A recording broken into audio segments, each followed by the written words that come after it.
جامعہ ستاریہ کے مدیر، جماعت غرباء اہل حدیث پاکستان کے نائب امیر فضیلت الشیخ بقیت السلف حافظ محمد سلفی حفظہ اللہ۔ السلام علیکم ورحمۃ اللہ وبرکاتہ۔ بسم اللہ والصلاة والسلام علی رسول اللہ وبعد، فاعوذ باللہ من الشیطان الرجیم۔ محمد رسول اللہ والذین معہ اشداء علی الکفار رحماء بینہم۔ وقال تبارک وتعالی فی شان صحابته فإن آمنوا بمثل ما آمنتم به فقد اهتدوا۔ وقال الرسول صلی اللہ علیہ وسلم اللہ اللہ فی اصحابی فلا تتخذوهم غرضا بعدی فمن احبهم فبحبی احبهم ومن ابغضهم فببغضی ابغضهم۔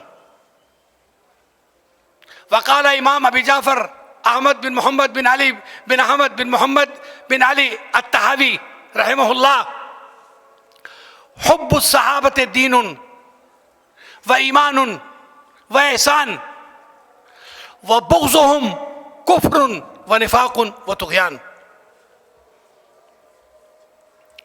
میں نے وقت کا بھی خیال رکھنا ہے اور خاص طور پر تقریر کے لیے علماء کرام کے لیے وقت چھوڑنا ہے۔ میں نے آپ کے سامنے قرآن پاک کی دو آیت کریمہ کا حوالہ دیا ہے، جس میں اللہ رب العزت وحدہ لا شریک نے پورا قرآن جبرائیل کے ذریعے نبی پر اتارنے کے باوجود اور آپ کا انعام و اکرام اور احسان و انعام اور تذکرہ خیر پورے قرآن میں کرنے کے باوجود یہ اعلان کہ محمد رسول اللہ، لوگو محمد اللہ کے رسول ہیں، اور رسولوں کا مرتبہ اللہ ہی نے رکھا ہے اور بنایا ہے، لہذا اس میں کسی قسم کی کوتاہی نہیں ہونی چاہیے۔ اور محمد رسول اللہ کے جو ساتھی ہیں وہ کافروں پر بڑے سخت ہیں اور آپس میں بڑے میل و محبت والے ہیں۔ کس طرح کے؟ یہ بدر کا واقعہ ہے۔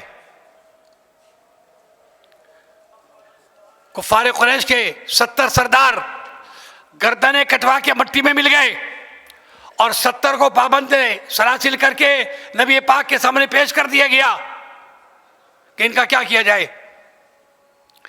ابو بکر نے دیکھا کہ ان کا بیٹا بھی قیدیوں میں ہے تو اسے ملامت کی کہ افسوس، نبی کی تابعداری میں ہوتا تو آج عزیز و محترم ہوتا، اور میں تجھے یہاں دیکھ رہا ہوں قیدیوں میں، اگر میدان معرکہ میں تو مجھے نظر آتا تو یہ تیرا سر تیرے وجود پر نہ ہوتا۔ محمد کا دشمن میرا بیٹا نہیں ہے۔ بیٹا کہتا ہے ابا جان، میری تلوار کے نیچے سے 3 دفعہ آپ گزرے، میں نے واپس کھینچی کہ بابا ہے۔ وہ کہنے فرمایا کاش ایک دفعہ بھی تو مجھے میدان میں نظر آتا تو آج تو یہاں زندہ نہ ہوتا۔ یہ تھے اشداء علی الکفار اور رحماء بینہم۔ اللہ کے رسول صلی اللہ علیہ وسلم نے سعد بن ربیع جو انصاری تھے اور عبد الرحمن بن عوف جو مہاجر تھے، مواخات اسلامی قائم کری کہ آج سے تم دونوں مسلمان بھائی بھائی ہو، ایک دوسرے کا حق ادا کرو۔ سعد بن ربیع نے ہاتھ پکڑا عبد الرحمن بن عوف کا، کہا بھائی جان، اللہ کے رسول نے آپ کو میرا بھائی بنا دیا ہے، آئیے۔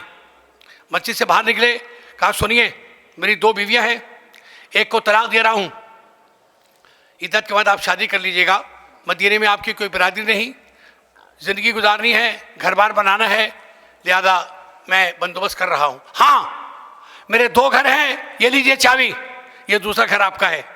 ہاں ابھی ٹھہریے، میرے 2 باغ ہیں کھجوروں کے، ایک باغ آپ کا ہے، ایک باغ میرا ہے، بچوں کو کھلانا ہے۔ ہاں تھوڑی سی بکریاں میں نے پالی ہیں 100، 50 آپ کو دے رہا ہوں، 50 اپنے لیے رکھ رہا ہوں۔ یہ رحماء بہنوں کی مثال تھے صحابہ کرام رضوان اللہ علیہم اجمعین۔ پھر اللہ کی طرف سے صحابہ کے مقام کو سارے عالم کو جنوانے کے لیے یہ ارشاد ہوتا ہے، دنیا والو تم نے اگر راہ راست پر آنا ہے تو ایمان لاؤ ایسا جیسا میرے نبی کے صحابہ لے کر آئے تھے۔ فَإِنْ آمَنُوا بِمِثْلِ مَا آمَنْتُمْ بِهِ فَقَدْ اهْتَدَوْا، تو تم ہدایت یافتہ ہوگے ورنہ نہیں۔ تو پتہ چلا مقام صحابہ معیار ہدایت و رشد ہے۔ صحابہ کی شان تو بہت عظیم ہے، ان کو کچھ کہنا تو بہت ہی ذلیل کام ہے۔